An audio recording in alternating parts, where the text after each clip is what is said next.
बिस्मिल्लाहिर्रहमानिर्रहीम। सुन सको तो सुनो में खुश आमदीद। एक नए नावल के साथ आपकी खिदमत में हाजिर हैं। नावल का उन्वान है चोर ख़त। अगर आपने अभी तक हमारे चैनल सब्सक्राइब नहीं किया तो हमारे चैनल को सब्सक्राइब करें और बेल आइकन को प्रेस करना मत भूलिएगा, ताकि आने वाली तमाम कहानियाँ, तमाम नावल आपको बर वक्त मिलते रहें। और एक और बात, आप हमारे चैनल को एक बार सब्सक्राइब किया करें, हमारे कहने पर बार बार सब्सक्राइब ना किया करें, इस तरह अनसब्सक्राइब हो जाता है। इसलिए प्लीज़ इस बात का ख्याल रखें, अगर आप सब्सक्राइब कर चुके हैं तो उसे दोबारा मत सब्सक्राइब करें, इस तरह वो अनसब्सक्राइब हो जाता है। तो प्लीज़ ख्याल रखिएगा। नॉवल कैसा लग रहा है हमें कमेंट बॉक्स में ज़रूर बताइएगा, ताकि हमारी हौसला अफजाई होती रहे। शुक्रिया। वो लफंगा इन्हीं चारों में से कोई एक था। काफ़ी सोच विचार के बाद मैं इस नतीजे पर पहुंची थी कि मुझे पहली फुर्सत में कोई बड़ा कदम उठाना चाहिए। अगर मैंने मज़ीद ताख़ीर कर दी तो इस कमीने का हौसला इस कदर बढ़ जाएगा कि मेरे लिए हालात को संभालना मुश्किल हो जाएगा। ताहम अभी तक मैं अपने मुजरिम के हवाले से तुसबुस का शिकार थी। मैं फ़ैसला नहीं कर पा रही थी कि इन चारों में से कौन खबीस है जिसने मेरा नाक में दम कर रखा था। वो चारों एक ही हाल में बैठते थे और मेरा कमरा मस्कुरा हाल के कोने में था। कमरा क्या था, बस एक छोटा सा केबिन था। लकड़ी के फ्रेम में शीशे जड़कर इसे कमरे की शक्ल दे दी गई थी। इस केबिन में मेरे अलावा अनीला बैठती थी, मगर मेरी नशिस्त ऐसे जाविये पर थी कि मैं वहाँ से हॉल में मौजूद सिर्फ 2 अफराद को देख सकती थी, यानी आरिफ और शहजाद साहब को। अलबत्ता अनीला की मेज़ से वो चारों बआसानी नज़र आ सकते थे। निज़ामी साहब और बाबर अली की मेज़ें मुझे दिखाई नहीं देती थी। हॉल में बैठने वाले चारों अफराद के हुलिये और वज़ाक़ता में एक अजीब किस्म का तज़ाद पाया जाता था। आरिफ की उम्र लगभग 27 साल रही होगी। इसने किंग साइज़ मूछें पाल रखी थी, मगर दाढ़ी मुंडवाता था। शहजाद साहब 40-45 साल के एक बारिश शख्स थे। बाबर अली गोल चेहरे वाला एक क्लीन शेव शख्स था, जिसकी वजाहत में कोई कलाम नहीं था, जबकि निज़ामी साहब एक पिस्ता कामत और कदरे भारी जिस्म के मालिक थे। इनकी उम्र का तखमीना 50 के करीब लगाया जा सकता था। इनके चेहरे पर दाढ़ी तो मौजूद थी, मगर मूछें नदारद थीं। ये एक शिपिंग कंपनी का दफ्तर था। दराज कामत और सेहतमंद आरिफ, दुबला पतला बाबर अली और शहजाद साहब का शुमार क्लर्कों में होता था, जबकि निज़ामी साहब मॉर्निंग स्टार शिपिंग की कंपनी के अकाउंटेंट प्लस कैशियर थे। शहजाद साहब इस कंपनी के देरीना रफ़ीक थे और कंपनी के करता धरता। तजम्मुल हुसैन साहब इनका बहुत ख्याल रखते थे। तजम्मुल साहब के बाद शहजाद साहब बहुत से मामलात को मालकाना अंदाज में देखते थे। जिस दौर इन चारों अफराद के हुलिये में खासा तफावत पाया जाता था, बिल्कुल इसी तरह इनके औकात कार में भी नुमाया फ़र्क था। आरिफ की ड्यूटी 9 to 5 थी। बाबर अली 10 to 6 आते थे। शहजाद साहब 10 से 6 बजे तक अपने फ़राइज़ मुनसबी अंजाम देते थे, जबकि निज़ामी साहब 11 से 8 बजे तक दफ्तर में मौजूद रहते थे। टाइपिस्ट अनिला भी 9 to 5 ही आती थी, ताहम बाज़ औक़ात काम की ज़्यादती के बाइस वो 5:30 बजे तक दफ्तर में रुक जाती थी और मैं यानी सायका 10 से 5 बजे तक ड्यूटी देती थी। मैं तजम्मुल हुसैन की सेक्रेटरी के तौर पर काम करती थी। इसके अलावा टेलीफोन सुनना भी मेरी जिम्मेदारी में शामिल था। अलबत्ता मैं जिस वक्त बॉस के कमरे में डिक्टेशन ले रही होती, इस दौरान में तमाम फ़ोन कॉल्स अनिला अटेंड करती थी। हमारे बॉस की आमद शायद का कोई वक्त मुकर्रर नहीं था। अमूमन वो दोपहर में किसी भी वक्त आ जाते और हस्ब ज़रूरत रात को देर तक दफ्तर में रुकते थे। जब कभी वो जल्दी उठ जाते तो मुझे अपनी गाड़ी में ड्रॉप कर देते थे। मेरी रिहाइश गार्डन वेस्ट में थी, जबकि तजम्मुल साहब नॉर्थ नाजिमाबाद में रहते थे। मॉर्निंग स्टार का दफ्तर आई चंद्रीगढ़ रोड पर था और ये खासी मारूफ शिपिंग कंपनी थी। कहानी को आगे बढ़ाने से पहले मैं अपने बारे में मुख्तसरन आपको बताती चलूँ। जैसा कि मैंने आपको बताया, मेरा नाम सायका है और मैं गार्डन वेस्ट के एक फ्लैट में रहती हूँ।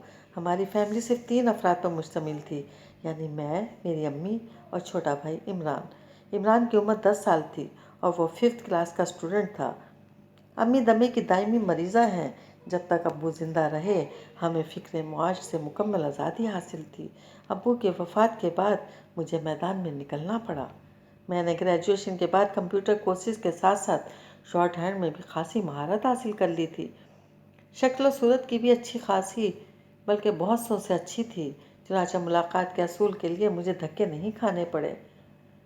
تجمل صاحب نے میرا مختصر انٹرویو کیا اور منتخب کر لیا۔ مارننگ سٹار میں جاب حاصل کر کے میں نے اپنی زندگی کا آغاز کیا۔ خدا کا شکر تھا کہ ابو نے اپنی زندگی میں وہ فلیٹ خرید لیا تھا جس میں ہم رہ رہے تھے، ورنہ کراچی جیسے گنجان آباد شہر میں رہائش کا مسئلہ وقت گزرنے کے ساتھ ساتھ گمبھیر سے گمبھیر تر ہوتا جا رہا ہے۔ مجھے مارننگ سٹار سے اتنی تنخواہ مل جاتی تھی کہ ہم بآسانی گزر اوقات کر سکیں۔ اس وقت میں اپنی عمر کے 22ویں سیڑھی پر قدم رکھ چکی تھی۔ میں نے اپنی کہانی کے آغاز میں لکھا ہے کہ وہ لفنگا انہی چاروں میں سے کوئی ایک تھا۔ اب میں براہ راست اس واقعے کا ذکر کروں گی جس کے سبب میں کہانی لکھنے پر مجبور ہوئی۔ مارننگ سٹار جوائن کیا ابھی مجھے ایک ہفتہ ہی ہوا تھا کہ میری میز کے زیر دراز میں سے وہ خط برآمد ہوا جس نے میری زندگی تلپٹ کر دی۔ مذکورہ دراز میں تالا نہیں تھا، اس میں عام استعمال کے کاغذات رکھے رہتے تھے۔ اس روز بھی میں حسب معمول دفتر پہنچی تھی۔ ایک سادہ کاغذ نکالنے کے لیے جب میں نے میز کی تیسری دراز کھولی تو کاغذات کے اوپر ایک گلابی لفافہ دیکھ کر حیران رہ گئی۔ وہ چھوٹے سائز کا ایک خوبصورت اور خوشنما لفافہ تھا جس کے ایک کونے پر ننھا سا دلکش پھول پرنٹ تھا۔ ایسے لفافے عموماً شادی بیاہ میں نیوتا دینے کے لیے استعمال کیے جاتے ہیں۔ میری دراز میں سے برآمد ہونے والے لفافے پر کسی کا نام پتہ موجود نہیں تھا، تاہم میری میز کی دراز میں اس کی موجودگی یہی ظاہر کرتی تھی کہ وہ میرے لیے ہی تھا۔ پہلے میں نے سوچا اس لفافے کے بارے میں انیلا سے استفسار کروں۔ انیلا مجھ سے 1 گھنٹہ پیشتر یعنی صبح 9 بجے دفتر آتی تھی۔ تھوڑے غور و فکر کے بعد میں نے اپنا خیال تبدیل کر لیا اور لفافہ کھول کر محتاط انداز میں پڑھنے لگی۔ خط کی پہلی سطر سے ثابت ہو گیا کہ وہ میرے لیے ہی تھا۔ مجھے مخاطب کرتے ہوئے لکھا گیا تھا: سائقہ جی، آداب! بغیر اجازت آپ کو مخاطب کر رہا ہوں، اس کے لیے معذرت خواہ ہوں۔ میں مجبور ہوں اپنے دل کے ہاتھوں کہ یہ نادان میری ایک مان کر نہیں دے رہا۔ میں نے لاکھ کوشش کی کہ اپنے جذبات اور احساسات کو کنٹرول میں رکھوں، لیکن مجھے کامیابی نہیں ہوئی۔ انتہائی مجبوری کے عالم میں میں اپنا احوال دل آپ کے سامنے بیان کر رہا ہوں۔ سائقہ جی، آپ کو اس دفتر میں آئے ہوئے ابھی زیادہ عرصہ نہیں ہوا۔ میرا خیال ہے زیادہ سے زیادہ 1 ہفتہ ہوا ہوگا۔ میں نے بمشکل 5 روز آپ کو دیکھا ہوگا، لیکن یہ دیکھنا ہی میرے دل پر قیامت ڈھا گیا۔ میرا دل دھڑکتا تو پہلے بھی تھا، مگر اب اسے دھڑکنے کا سبب معلوم ہو گیا ہے۔ میں محسوس کرنے لگا ہوں کہ اب سے پہلے کی زندگی میں نے بیکار میں گنوائی، بے کیف، اجاڑ اور بے مقصد۔ میں یہ اعتراف کرنے میں ذرا بھی عار یا بات محسوس نہیں کرتا کہ آپ بے حد خوبصورت ہیں، لیکن مجھے آپ کی جس چیز نے متاثر کیا وہ آپ کی خوبصورتی ہے۔ میں نے چند روز ہی میں آپ کے رکھ رکھاؤ اور اعلیٰ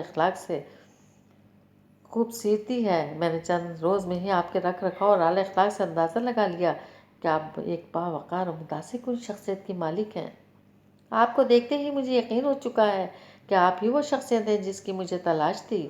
میں نے کوشش کی ہے کہ میرا یہ سندیشہ صرف اور صرف آپ ہی کے ہاتھ لگے، اور مجھے واثق امید ہے کہ آپ اس جسارت کا جواب ضرور دیں گی۔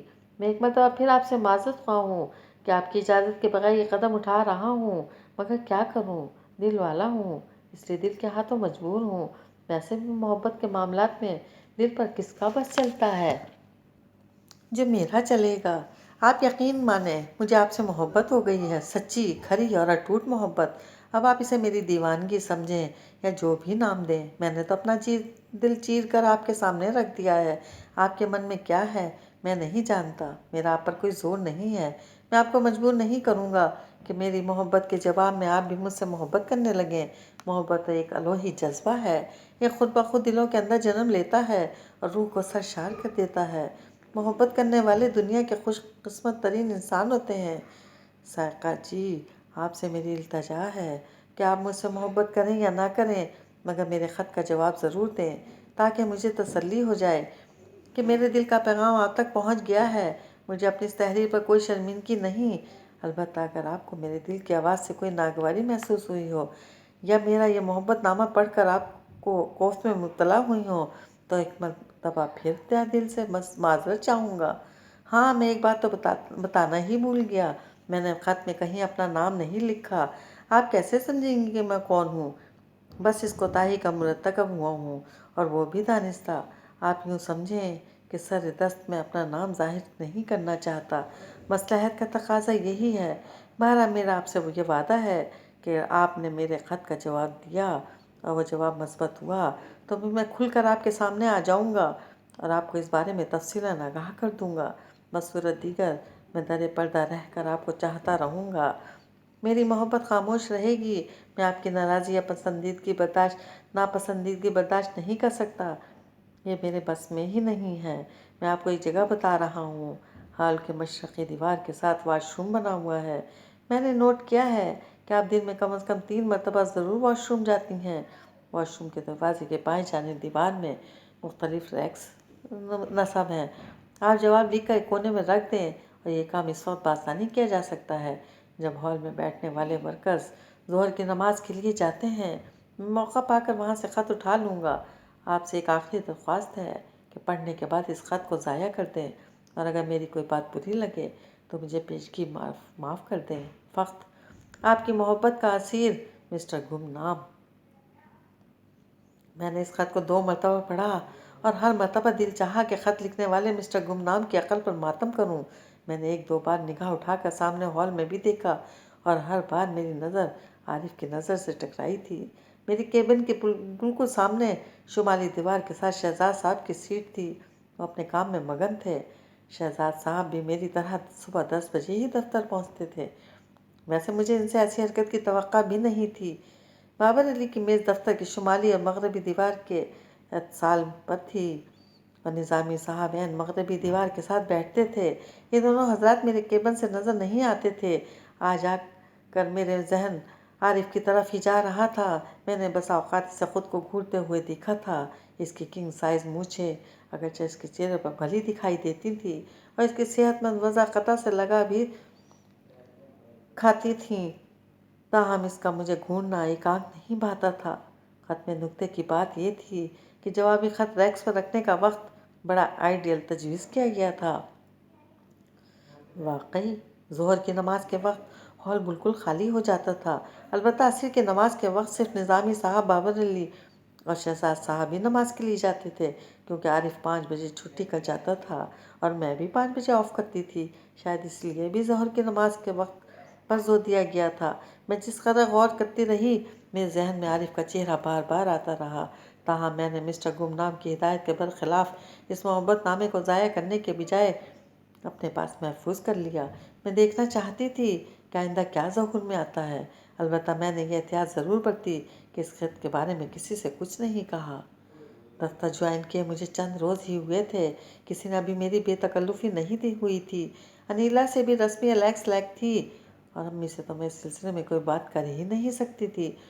वो फ़ौरन यही अहकामात सादिर कर देती कि पहली फुर्सत में नौकरी छोड़ दो जहाँ इस किस्म के इश्क या ख़तबाजी होती है।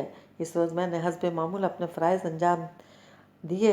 अपनी हरकत और सकना से कहीं भी ये ज़ाहिर नहीं होने दिया कि मैं किसी किस्म के ज़हनी इंतशार का शिकार हूँ, मगर हकीकत ये थी कि इस ख़त ने मुझे ज़ेर व बर कर दिया था।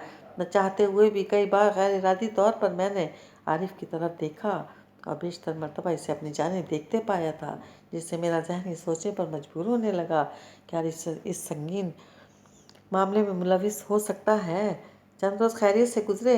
मैंने गुलाबी लिफाफा अपने घर में एक किताब के अंदर महफूज कर दिया था। अम्मी अपनी बीमारी के हाथों मजबूर थीं।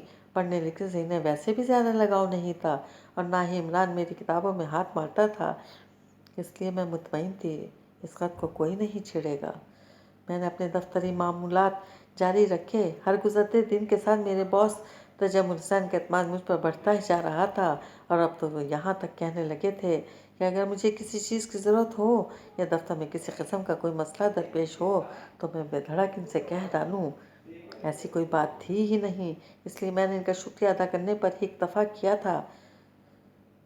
पहले ख़त के ठीक 10 रोज़ बाद मुझे दूसरा ख़त मौसूल क्या हुआ, वही इसी जगह मेरी मेज़ के तीसरी दराज में रखा हुआ मिला। बिल्कुल वही गुलाबी लिफाफा जिसके कोने में नन्हा सा फूल छपा हुआ था।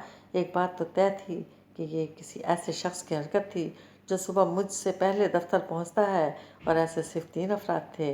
आरिफ, अनीला और चपरासी, शमशाद खान। अनीला और आरिफ लगभग 9 बजे आते थे, जबकि शमशाद 8 सवा 8 बजे। मैंने ज़्यादा बेताबी का मुजाहरा नहीं किया और ख़त को इसी वक्त पढ़ने के बजाय अपने पर्स में रख लिया। मैं इस ख़त को घर जाकर आराम से पढ़ने का इरादा रखती थी। वो पूरा दिन मैं पूरी तवज्जो से अपने काम निपटाती रही। शाम को घर पहुंची। फ्रेश होने के बाद चाय बनाकर खुद भी पी, इमरान और अम्मी को भी पिलाई। इस काम से फारिग होने के बाद मैं अपने कमरे में आ गई और मज़कूरा पुरसिरार ख़त अपने पर्स से निकाल लिया। गुलाबी लिफाफा चाक किया तो अंदर से वही मानूस तहरीर बरामद हुई। मैंने ख़त के मंदरजात को पढ़ना शुरू किया। लिखा था, जायका जी, आदाब। मुझे यकीन है कि आपने मेरा पहला ख़त पढ़ लिया होगा। ना सिर्फ पढ़ लिया होगा बल्कि आपने तो इस ख़त का जवाब भी तहरीर कर दिया है। मगर औरत की फितरी शर्म आ रही है। मैंने आपको जवाबी ख़त लिफाफे में बंद करते देखा है। आपने सफ़ेद लिफाफे को स्कॉच टेप से बंद किया था, मगर रैक्स पर रखने की हिम्मत खुद में पैदा ना कर सकी और मैं इंतज़ार ही करता रह गया। खैर कोई बात नहीं, शुरू शुरू में ऐसा तो होता ही है। मेरे लिए यही खुश नसीबी की बात है कि आपने मुझे लायक तवज्जो जाना और मेरे दिली जज्बात की कदर की। आपने मेरे ख़त का जवाब लिख कर मेरे अरमानों को ठंडक पहुँचाई है। इसके लिए मैं आपका बेहद ममनून और मशकूर हूँ। आपने मेरे ख़त का जवाब लिख कर लिफाफे में बंद कर दिया है तो एक न एक रोज़ वो जवाब मुझ तक पहुँच ही जाएगा। अब देखना ये है कि आपके कदमों में कब हौसला पैदा होता है और आप अपने केबिन से वॉशरूम तक का सफ़र कब तय करती हैं। सॉरी सायका जी, आप वॉशरूम तक तो रोज़ाना 3 मरतबा आती ही हैं। मैं तो सफ़र की बात कर रही हूँ, जब आप मेरे ख़त का जवाब दीवार में नस्ब रैक्स पर रखने के लिए कदम रंजा फरमाएंगी। मुझे उम्मीद है आपने मेरा पहला ख़त ज़ाया कर दिया होगा। बराए मेहरबानी इस ख़त को भी पढ़ने के बाद तलब कर दें। मैं आपका यह एहसान ज़िंदगी भर याद रखूँगा। फ़क़्त आपकी मोहब्बत में मुस्तरिब, मिस्टर गुमनाम।